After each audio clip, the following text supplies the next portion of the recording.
Vlogger Quảng Tây thú nhận, ở Trung Quốc người ta đùa qua Việt Nam lấy vợ, nhưng Hà Nội hôm nay đập tan định kiến. Xin chào cả nhà. Chào mừng quay lại với kênh Blogger Việt Nam, nơi chúng ta mổ xẻ những câu chuyện du lịch, văn hóa và cả những định kiến đã bám rễ hàng chục năm trời. Các bạn biết không, có một câu nói từng lan truyền ở vùng biên Quảng Tây, Trung Quốc, kiểu nửa đùa nửa thật, không lấy được vợ thì sang Việt Nam mà mua. Nghe thôi đã thấy vừa cay, vừa buồn cười, vừa xúc phạm. Nhưng rồi, khi anh chàng vlogger Asu Atlas, chính chủ người Quảng Tây, đặt chân đến Hà Nội, mọi định kiến đó bỗng chốc vỡ vụn như cái bánh đa gặp nước. Từ cú sốc giao thông tưởng như hỗn loạn vô lối nhưng hóa ra lại có nhịp điệu riêng, cho đến bún chả 45.000 đầy ắp thịt làm anh cười ra nước mắt vì quá rẻ so với quê nhà. Hay những lần giật mình khi nhận ra kiến trúc Hà Nội vừa giống Trung Quốc vừa khác đến ngỡ ngàng, tất cả đã khiến anh phải thốt lên, Việt Nam không hề giống những gì chúng tôi được kể. Và đó cũng chính là lý do hôm nay mình kể lại câu chuyện này, để cùng nhau soi chiếu lại những góc nhìn bị bóp méo, để thấy Hà Nội không chỉ là thủ đô của Việt Nam, mà còn là nơi dám đập tan mọi định kiến bằng sự sống động, chân thật và khó cưỡng của nó. Cả nhà sẵn sàng chưa? Hôm nay, mình sẽ dẫn các bạn đi theo hành trình của anh chàng Asu Atlas, một vlogger siêu chất từ Quảng Tây, để khám phá Hà Nội qua góc nhìn của một người nước ngoài. Từ những tô bún chả thơm lừng, những con phố hỗn loạn nhưng đầy sức sống, đến đền Ngọc Sơn cổ kính và Hồ Hoàn Kiếm thơ mộng, tất cả sẽ khiến bạn thấy thủ đô mình thật đặc biệt. Nhưng trước tiên, đừng quên bấm nút đăng ký và thả tim cho kênh nha. Mỗi lượt sub là một ly trà sữa trân châu ngọt ngào ủng hộ mình tiếp tục kể chuyện hay ho. Ok, giờ thì vào chuyện thôi. Hành trình của Asu bắt đầu tại thành phố Hạ Long, nơi anh chỉ lưu lại đúng một đêm. Anh chàng này vốn định sẽ khám phá Vịnh Hạ Long, một trong những di sản thiên nhiên thế giới nổi tiếng của Việt Nam. Với những ngọn núi đá vôi trồi lên từ mặt nước xanh ngọc bích, những hang động kỳ bí và khung cảnh làm say lòng bất kỳ ai. Anh đã chuẩn bị tinh thần để quay những cảnh đẹp lung linh, định bụng sẽ khoe với khán giả trên kênh YouTube của mình. Nhưng đời chẳng như mơ. Asu phát hiện ra một bi kịch lớn, anh quên mang theo drone, thiết bị không thể thiếu để quay những cảnh toàn cảnh từ trên cao. Anh chàng than thở, không có drone mà quay phim ở Hạ Long thì chẳng khác gì gãi ngứa qua giày, nhìn cảnh đẹp mà không thể ghi lại trọn vẹn, cảm giác cứ thiếu, không đã chút nào. Thế là Asu quyết định không đi thuyền khám phá Vịnh Hạ Long như kế hoạch ban đầu. Thay vào đó, anh nhanh chóng thu dọn hành lý và lên xe, thẳng tiến về Hà Nội, thủ đô của Việt Nam. Trên đường từ Hạ Long về Hà Nội, Asu dừng chân tại một trạm dịch vụ trên cao tốc, nơi mà anh gọi là thiên đường ăn vặt kiểu Việt Nam. Ở đây, anh bị choáng ngợp bởi sự phong phú của các món ăn đường phố. Trạm dịch vụ bày bán đủ loại món ăn, từ bánh chiên mỏng rắc vừng mà anh từng thấy ở Móng Cái nhưng không nhớ tên, có lẽ là bánh dế, bánh mì Việt Nam, khoai tây chiên, đến cả bánh durian phiên bản mini. Anh đặc biệt chú ý đến món bánh tét mà anh gọi là tét Việt Nam, được bán với giá 30,000 đồng một cái, quy ra tiền Trung Quốc là khoảng 8 đến 9 tệ. Tò mò không cưỡng nổi, anh mua thử một chiếc bánh tét với giá 20.000 đồng, khoảng 6 tệ. Khi cắn một miếng, Asu mô tả chiếc bánh tét mềm, dẻo, với nhân đầy ắp mộc nhĩ và thịt băm. Anh bảo kết cấu của bánh giống như thạch jelly, mềm mại, dai nhẹ, có vị mặn nhẹ nhẹ, ăn ngon đến mức không cần nhân cũng thấy ổn. Anh còn quan sát thấy mấy cô bán hàng ở trạm dịch vụ hay rắc thêm tương cà lên bánh, nhưng anh thì chơi khô, không thêm gì cả, vì muốn thưởng thức hương vị nguyên bản. Trong lúc quay video tại trạm dịch vụ, Asu còn chia sẻ một câu chuyện hài hước. Anh kể rằng đêm trước ở Hạ Long, anh đã trải qua một đêm kinh hoàng, nhưng không tiết lộ chi tiết, chỉ úp mở rằng sẽ kể sau. Anh bảo hôm đó anh không kịp tắm rửa, tóc tai bù xù, nhìn lôi thôi lếch thếch như dân bụi đời, nhưng vẫn cố gắng quay video để không bỏ lỡ khoảnh khắc nào. Tinh thần làm việc chuyên nghiệp này làm anh chàng ghi điểm trong mắt khán giả. Asu cũng để ý một điều thú vị tại trạm dịch vụ, anh thấy nhiều khách du lịch Âu Mỹ, có lẽ cũng đang trên đường từ Hạ Long về Hà Nội. Anh nhận xét rằng ở Trung Quốc, hiếm khi thấy nhiều khách Tây như vậy, nên cảnh tượng này khiến anh khá bất ngờ. Anh còn quan sát thấy các cô gái Việt Nam tại đây hầu hết đều có vóc dáng mảnh mai, không ai béo cả. Anh lý giải rằng điều này liên quan đến thói quen ăn uống của người Việt, đồ ăn nhẹ nhàng, ít tinh bột, nhiều rau sống và khẩu phần không quá lớn. Anh kể thêm rằng ở quê anh, người ta hay đồn rằng phụ nữ Triều Tiên gầy vì nghèo, không có gì ăn, nhưng ở Việt Nam thì khác. Đồ ăn Việt Nam tuy đơn giản nhưng rất ngon và lành mạnh. Về phương tiện di chuyển, Asu đi một chiếc xe 9 chỗ với giá 100 tệ, khoảng 350.000 Việt Nam đồng, mà anh bảo là đắt hơn so với xe buýt 70-80 tệ, tức khoảng 250.000 đến 280.000 Việt Nam đồng. Tuy nhiên, Anh hài lòng với chuyến đi vì xe thoải mái và đưa anh đến Hà Nội nhanh chóng. Khi đặt chân đến Hà Nội, điều đầu tiên khiến A Su choáng váng chính là giao thông. Anh mô tả đường phố Hà Nội như một biển xe máy, xe cộ phóng vèo vèo, tốc độ nhanh, người đi bộ phải cực kỳ cẩn thận khi qua đường. Anh kể rằng có những lúc anh phải dừng lại, quan sát kỹ lưỡng mới dám bước qua đường vì sợ bị xe máy hôn bất ngờ. Tuy nhiên, anh cũng nhận ra một điều đặc biệt, trong cái hỗn loạn ấy lại có một thứ trật tự rất riêng. Người dân Hà Nội dường như đã quen với nhịp sống này, điều khiển xe máy một cách khéo léo, luồn lách giữa dòng người và xe cộ như một màn trình diễn nhịp nhàng. A Su còn bị ấn tượng bởi cảm giác cộng đồng ở Hà Nội. Anh mô tả thành phố này như một nơi mà mọi người sống gần gũi, thân thiện, như một đại gia đình lớn. Anh kể rằng chỉ cần đi dạo trên phố, anh đã cảm nhận được sự sôi động và ấm áp của Hà Nội, từ những tiếng rao bán hàng, tiếng còi xe, đến tiếng cười nói của người dân. Anh bảo rằng cảm giác này khiến anh rất hào hứng, như thể mình đang hòa mình vào dòng chảy của thành phố.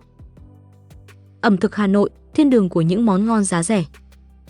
Một trong những điểm nhấn lớn nhất trong hành trình của A Su chính là ẩm thực Hà Nội. Anh chàng này dường như bị hớp hồn bởi những món ăn đường phố Việt Nam, từ hương vị cho đến giá cả. Bữa ăn đầu tiên của anh ở Hà Nội là một tô bún chả, mà anh gọi là bún sợi tre vì cách sợi bún được làm thủ công. Tô bún chả giá 45.000 đồng, khoảng 13,5 tệ, gồm thịt nướng thơm lừng, rau sống và bát nước mắm chua ngọt. Anh khen ngợi không ngớt, chỉ 13 tệ mà được nhiều thịt thế này, ở Trung Quốc chắc chỉ được 2 miếng thịt mỏng dính. Anh còn học theo cách ăn của người Việt, vắt thêm tí chanh, cho một ít ớt và thử cả nước mắm pha sẵn trên bàn, mà anh tò mò hỏi, cái này là nước ớt à? A Su đặc biệt ấn tượng với sự hào phóng của món ăn Việt Nam. Anh kể rằng ở Trung Quốc, một tô bún tương tự có thể đắt gấp đôi, thậm chí gấp 3, mà lượng thịt thì ít ỏi thảm thương. Anh còn thử món chả giò, mà anh gọi là shrimp on, có lẽ vì hình dáng giống sừng tôm. Anh bảo món này đầy áp nhân, nhiều rau và giá cả thì hời không tưởng. Trong lúc ăn, anh vô tình trả nhầm 20.000 đồng thay vì 10.000 đồng, nhưng người bán hàng sau 5 phút quay lại trả đúng tiền. A Su cảm động lắm, khen người Việt trung thực và kể rằng khoảnh khắc này làm anh thấy ấm lòng. Ngoài bún chả, A Su còn thử phở gà với giá 55.000 đồng, khoảng 16,5 tệ, mà anh nhận xét là hơi đắt so với bún chả, nhưng vẫn rất ngon. Anh mô tả phở có nước dùng ngọt thanh, thịt gà mềm, kèm theo rau thơm và hành lá. Anh còn thử bánh chưng rán, mà anh gọi là bánh nếp, giá chỉ 10.000 đồng, khoảng 3 tệ. Bánh có lớp vỏ giòn rụm, bên trong mềm dẻo, nhân đậu xanh và dừa, không ngọt gắt như các món tương tự ở Trung Quốc. A Su cũng không quên thưởng thức một ly nước chanh giá 30.000 đồng, khoảng 9 tệ.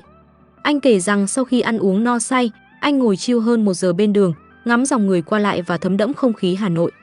Anh còn thử một món bún nướng giá 70.000 đồng, khoảng 20 tệ, với thịt nướng thơm phức, nước dùng hơi ngọt, kết hợp vị mặn của thịt tạo nên một hương vị hài hòa. Anh mô tả món này thơm mà không ngấy, kèm theo rau sống như xà lách và tía tô, làm tăng thêm độ tươi ngon. Khám phá khu phố cổ, sự lộn xộn đầy cá tính. A Su chọn lưu trú tại Mojus Hostel ngay khu phố cổ Hà Nội, một nơi giá rẻ, không gian thoải mái, được trang trí theo phong cách retro. Anh mô tả hostel này có một khu vực chung với góc đọc sách, nơi bày nhiều sách tiếng Anh, chủ yếu dành cho các digital nomad, những người du mục số từ khắp nơi trên thế giới, vừa làm việc vừa du lịch. Anh còn thấy những bức ảnh chụp phong tục Việt Nam treo trên tường, với tông màu cổ điển, tạo cảm giác hoài niệm. Hostel cũng có một hồ bơi miễn phí, khu vực lưu trữ hành lý với camera an ninh và một bàn hút thuốc nhìn ra khu phố cổ nhộn nhịp. Anh bảo không gian này rất quốc tế, với nhiều cặp đôi và du khách từ khắp nơi tụ tập, trò chuyện. Khu phố cổ Hà Nội khiến A Su mê mẩn. Anh nhận xét rằng nhà cửa ở đây không bao giờ giống nhau, vì đất đai là tài sản tư nhân, nên mỗi căn nhà đều mang một phong cách riêng, không theo khuôn mẫu. Anh mô tả, dù có phần lộn xộn, thậm chí hơi cũ kỹ, nhưng khu phố cổ toát lên một sức hút rất riêng, rất đa dạng, rất Hà Nội. Anh còn bị ấn tượng bởi số lượng du khách Âu Mỹ ở đây, điều mà anh bảo là hiếm thấy ở Trung Quốc. Anh kể rằng đi dạo khu phố cổ, anh thấy khách Tây ở khắp mọi nơi, từ các quán cà phê nhỏ đến những góc phố nhộn nhịp. Một điểm đặc biệt khác ở khu phố cổ là văn hóa ăn uống vỉa hè. A Su mô tả những quán ăn với bàn ghế nhỏ xíu đặt ngay trên lề đường, khách vừa ăn vừa ngắm xe cộ qua lại. Anh ví von, tôi nhìn bạn là phong cảnh, bạn nhìn tôi cũng là phong cảnh.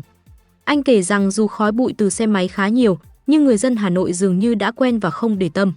Anh còn nhắc đến một báo cáo mà anh đọc được, rằng Hà Nội là thành phố có mức độ ô nhiễm không khí nghiêm trọng, do xe máy là phương tiện giao thông chính, phổ biến hơn cả ô tô và xe đạp. đền Ngọc Sơn và Hồ Hoàn Kiếm, giao thoa văn hóa Việt, Trung. Điểm nhấn văn hóa trong hành trình của Asu là chuyến thăm đền Ngọc Sơn và Hồ Hoàn Kiếm. Anh mua vé vào đền với giá 50.000 đồng, khoảng 15 tệ, tương đương 2 đô la Mỹ và ngay lập tức bị ấn tượng bởi kiến trúc kiểu Trung Hoa cổ với những dòng chữ Hán khắc trên cổng và bảng hiệu. Anh kể rằng đứng ở đây, anh có cảm giác như đang ở Trung Quốc, nhưng đồng thời lại thấy lạ lẫm vì đây là Việt Nam. Anh đặc biệt chú ý đến các dòng chữ Hán như Đắc Nguyệt Lâu hay Văn Xương Đế Quân và bảo rằng việc đọc được chữ Hán ở nước ngoài mang lại cảm giác rất kỳ diệu. Trong đền Ngọc Sơn, Asu thấy các vị thần được thờ như Quan Công, Lã Tổ, Trần Hưng Đạo và Văn Xương Đế Quân. Anh giải thích rằng trừ Trần Hưng Đạo, một vị tướng huyền thoại của Việt Nam thời nhà Trần, các vị thần còn lại đều là thần đạo giáo phổ biến ở Trung Quốc thời nhà Minh. Anh mô tả ngôi đền được xây vào cuối thế kỷ 18 dưới triều Lê, nằm trên một hòn đảo nhỏ ở Hồ Hoàn Kiếm, được kết nối với bờ bằng một cây cầu. Hòn đảo tròn trịa, nhìn giống như một viên ngọc, nên được gọi là Ngọc Sơn. Asu cũng kể về truyền thuyết rùa Hồ Hoàn Kiếm, một trong 4 linh vật của Việt Nam, tượng trưng cho sự trường thọ. Anh nhắc đến câu chuyện thần Kim Quy giúp An Dương Vương vào thế kỷ thứ 3 trước công nguyên, khi cho mượn móng rùa để chế tạo nỏ thần, giúp đánh bại quân Triệu Đà. Sau đó, vào thế kỷ 15, thần Kim Quy lại cho Lê Lợi mượn thanh gươm thần để đánh bại quân Minh, giành độc lập. Anh bảo rằng loài rùa ở Hồ Hoàn Kiếm là một loài rất hiếm, chỉ còn 6 con trên thế giới và 2 con được trưng bày tại đền Ngọc Sơn. Anh đứng trên cầu nhìn xuống mặt hồ xanh ngọc, mô tả cảm giác như đang lăng ba vi bộ trên mặt nước, đầy chất thơ và hài hước. Hồ Hoàn Kiếm là nơi Asu thấy cả du khách và người dân địa phương thường tụ tập để thư giãn. Anh mô tả không gian hồ với những cây bàng dợp bóng, các quán cà phê và nước ép dọc bờ hồ. Anh thử thêm một món bánh chưng rán gần hồ, giá 10.000 đồng, với lớp vỏ giòn rụm, nhân đậu xanh và dừa, không quá ngọt như các món tương tự ở Trung Quốc. Lịch sử Hà Nội qua góc nhìn của Asu. Asu không chỉ tập trung vào ăn uống và cảnh đẹp, mà còn chia sẻ một số thông tin lịch sử về Hà Nội. Anh kể rằng Hà Nội nằm ở bờ phải sông Hồng, nơi giao thoa với sông Thiên Đức, là trung tâm văn hóa và công nghiệp của Việt Nam, với lịch sử hơn 1,0005 năm. Từ thế kỷ 11, Hà Nội đã là trung tâm chính trị, kinh tế và văn hóa của miền Bắc Việt Nam. Anh nhắc đến dân số Hà Nội khoảng 8 triệu người, chủ yếu là người Kinh.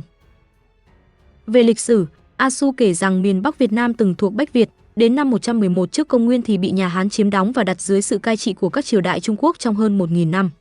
Trong thời gian này, văn hóa Trung Quốc, đặc biệt là Nho giáo, được chuyển vào Việt Nam.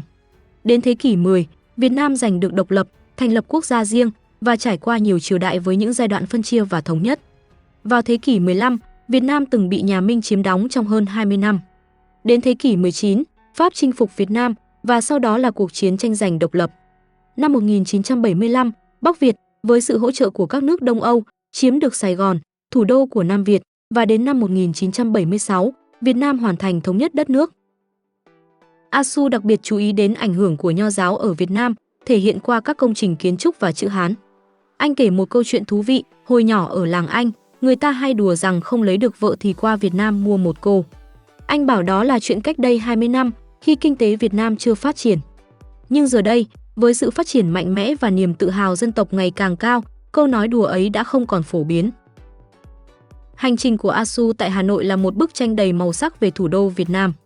Từ giao thông hỗn loạn nhưng có nhịp điệu riêng, những món ăn đường phố thơm ngon giá rẻ, đến khu phố cổ lộn xộn nhưng đầy cá tính, và đền Ngọc Sơn với Hồ Hoàn Kiếm mang đậm dấu ấn văn hóa Việt, Trung, tất cả đã để lại ấn tượng sâu sắc trong anh.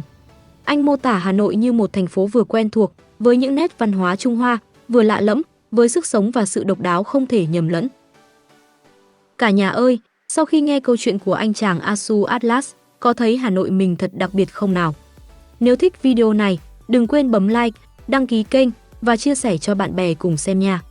Mỗi lượt like là một tô bún chả thơm ngon ủng hộ mình làm video tiếp đó. Comment dưới video để kể xem bạn yêu gì nhất ở Hà Nội hoặc món ăn nào làm bạn tự hào nhất. Mình sẽ đọc hết và trả lời nè. Cảm ơn cả nhà đã xem, hẹn gặp lại ở video tiếp theo, nơi mình sẽ tiếp tục mang đến những câu chuyện siêu chất về Việt Nam. Hà Nội ơi, yêu lắm!